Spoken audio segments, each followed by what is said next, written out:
मैं ही over react करती हूँ। तेरे को कोई बात समझ ही नहीं आती ना, मुझे कोई बात सुननी नहीं है। अपनी मम्मी को बोलो जाके सॉरी, ठीक है? प्लीज सॉरी इधर ही करना। नहीं जी, लोड लेने की जरूरत नहीं है, मैंने आप ही आ जाना, बिल्कुल नहीं आना स्टेशन। मैं ना सिर्फ अपना सामान लेने आ रही हूँ, उसके बाद अगली ट्रेन से सीधा दिल्ली पापा जी के पास। अच्छा बोल, मैंने नहीं और बात करनी। Hang up, hang up.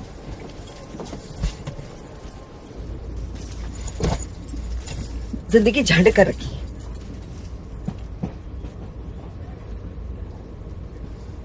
क्या है?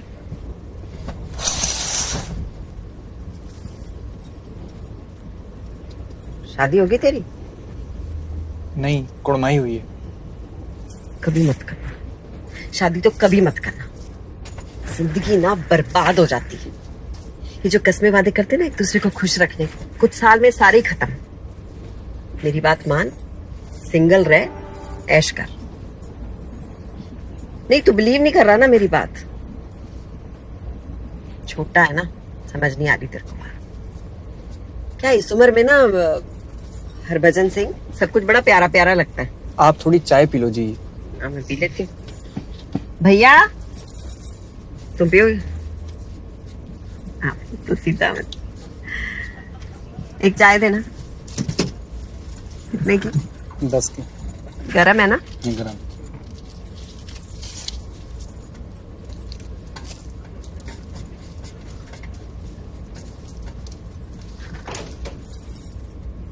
अच्छा बोल, मैं भी तो सुनूं आजकल की यूथ को शादी करनी क्यों है? बोल। मैं साल भर डोकलाम इंडो चाइना बॉर्डर पे पहरा देता हूँ। वहां ना सोचने का ढेर सारा वक्त मिलता है, और वहां पहरा देते देते मैंने ये तो समझ लिया है कि हमारी जिंदगी, हम सबकी जिंदगी किसी जंग से कम नहीं है। हाँ, हमारी लाइफ किसी लड़ाई से कम थोड़ी है। सबसे पहले पैदा होने की लड़ाई, फिर उसके बाद स्कूल, फिर पढ़ाई, फिर नौकरी, और हम जैसों की नौकरी मतलब पड़ोसी मुल्क के साथ लड़ाई। हमारे इर्द गिर्द ना लड़ाई और जंग की निशानियां हैं। आपको पता है इस ट्रेन की रूट पर 2-2 जंग के मैदान हैं, पानीपत और कुरुक्षेत्र। अच्छा, और फिर शादी करो और अपनी मिसेज से लड़ते बैठो। मैंने देखा मेरे परिवार में, मैंने तो सोच लिया ये मेरे साथ नहीं होना। वैसे भी एक फौजी को साल में 1 महीना मिलता है घर जाने का, उसमें भी लड़ते बैठो फिर तो। तेरा सही है, तेरी ना मम्मी अच्छी होगी, मेरी सास की तरह नहीं।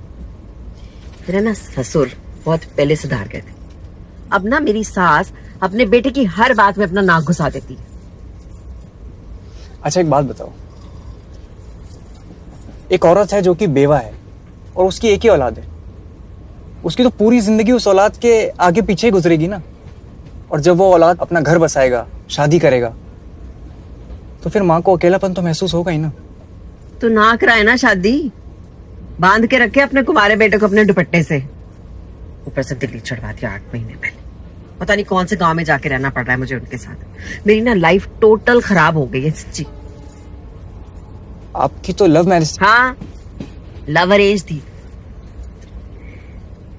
जीत ने ना मुझे रिंकू की शादी पे पसंद किया था। फिर तो जी फोन आने शुरू हो गए। मेरी सास तो पीछे ही पड़ गई थी पापा जी के कि हमें तो डिम्पी चाहिए। मैनू की पता कि बहू नहीं चाहिए, कठपुतली चाहिए जिसे सब कह सके वैसे ही करे। मेरी लाइफ है, मैं अपने स्टाइल से जीऊंगी। आपको पता है ना, बंदे ज्यादातर अपनी माँ जैसी लड़कियों को पसंद करते हैं। नहीं मतलब कुछ लोग होते ही हैं प्लस माइनस। आपकी सास ने भी आपको इसलिए चुना होगा क्योंकि आप बिल्कुल उनकी तरह हो। उनको भरोसा होगा कि उनके बाद आप ही उनके घर का ख्याल रखोगे, उनके बेटे का ख्याल रखोगे, सबसे निभा कर चलोगे। गांव भी आपको इसलिए बुला लिया होगा ताकि आप उनके तौर तरीके समझो। चलिए, आप उनकी कुछ एक माइनस बात बताइए, मैं उसमें से आपको कुछ प्लस ढूंढ के बताता हूँ। क्या रैपिड फायर?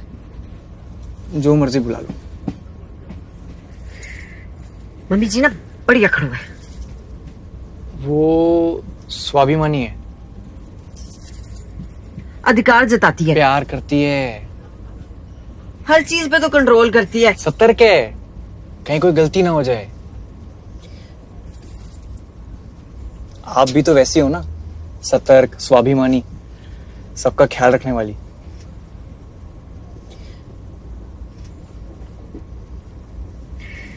वैसे ना मम्मा ने, मेरी मम्मी ने मुझे पूरा समझा के भेजा था कि बेटा ससुराल में जाके ना मायके वालों का नाम बहुत रोशन कर। और जब पर मेरी सास कोई मुझे रिस्पॉन्सिबिलिटी नहीं देती तो क्या नाम रोशन करूं मैं? कोई नहीं, मैं भी अपनी लाइफ अब अपने कंट्रोल में ले रही हूँ। सामान लेने जा रही हूँ, फिर दिल्ली वापस। मैं नहीं रहना चाहती।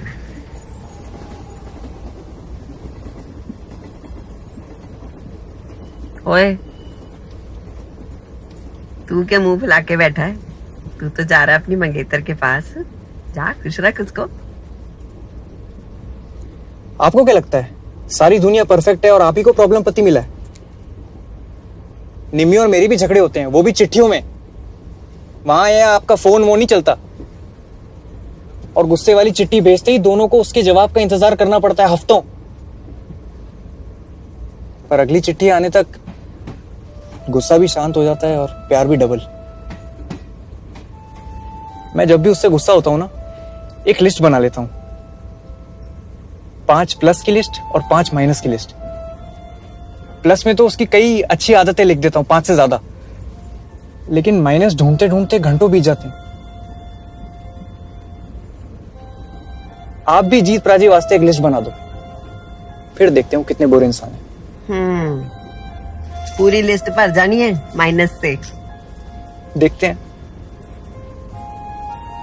चलिए अब यहीं सो जाइए, मैं ऊपर सो जाता हूं।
हाँ जी।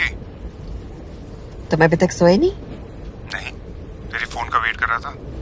तुम्हें कैसे पता मैं फोन करूंगी? बस। अच्छा सुनो, कल मुझे स्टेशन लेने आ जाना, कपूरथला। बिल्कुल, तेरी ट्रेन आ जाएगी 5:45 को, मैं आ जाऊंगा 4:15 को। इतनी जल्दी आके क्या करोगे? स्टेशन पे आके झाड़ू मारना है? सुनो, 4:40 से पहले बिल्कुल आने की जरूरत नहीं है, और आने से पहले फोन कर लेना कि कहीं ट्रेन लेट तो नहीं है। ठीक है ना। अच्छा सुन, जालंधर में जब ट्रेन चेंज करेगी ना तो प्लीज संभल के करना, ठीक है? हाँ हाँ, मुझे आता है अकेले ट्रैवल करना। ठीक है, तो फिर गुड नाइट। ओके। सुनो, जी। वो मम्मी जी को पैरीपोना कहना। अच्छा ओके, बाय।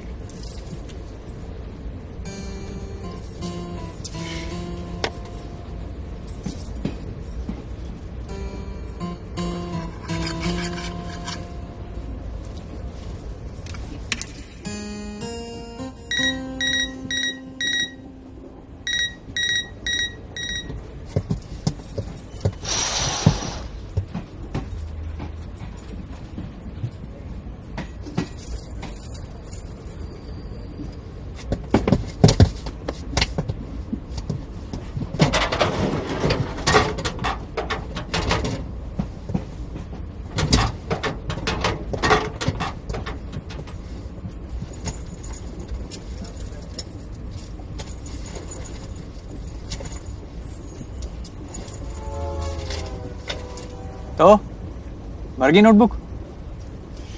तो बड़ा ज्ञानी है। पता है, हम फौजियों की जिंदगियां ना बस एक पल से दूसरे पल तक होती हैं। कब प्लस से माइनस हो जाए पता ही नहीं। हम तो ये भी नहीं जानते कि हम रिटायर होंगे या शहीद। तो हम जितना भी जीते हैं उसमें से हर एक पल से जिंदगी निचोड़ के जीते हैं। पर आप लोग तो सिविलियन हो, आप लोगों की लाइफ तो कितनी सेफ होती है।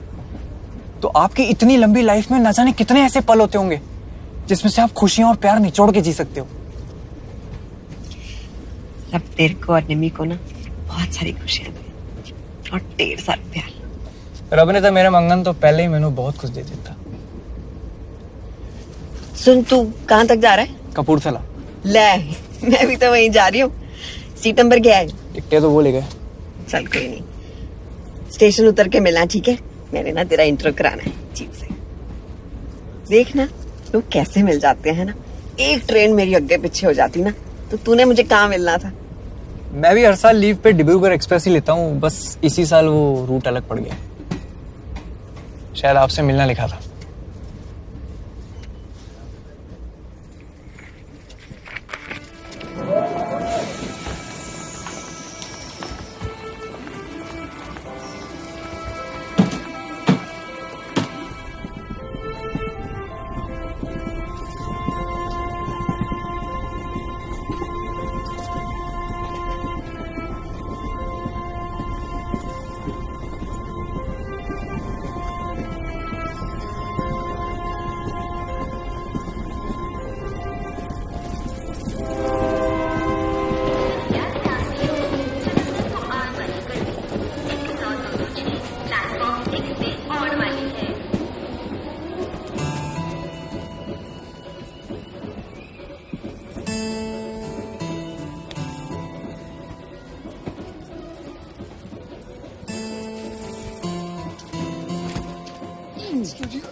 चलो, तुम्हें किसी से मिलाना है। किससे?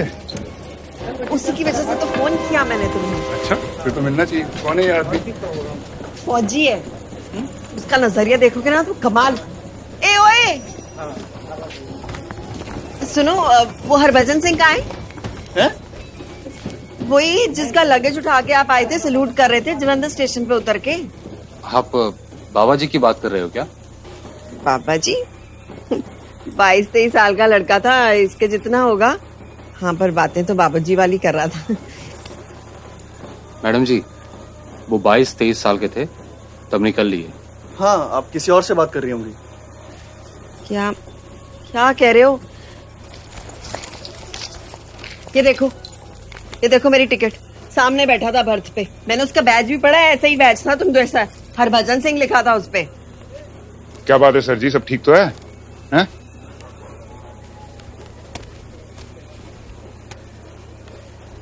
आप इनकी बात कर रही थी? हाँ, यही तो है हरभजन। अच्छी खासी बातें कर रहा था मेरे साथ ये, और आप कह रहे हो निकलिए। कोई बात है? कमाल है ऐसे। आप लोगों की गलती नहीं है। इंडिया के लोगों को ना एक्टरों और क्रिकेटरों के अलावा किसी और की स्टोरियां नहीं पता होती। कोई बात नहीं, जाइए, घर जाइए। और हाँ, ढूंढ लीजिएगा इंटरनेट पे। बाबा हरभजन सिंह भारतीय सेना के एक सच्चे सिपाही थे।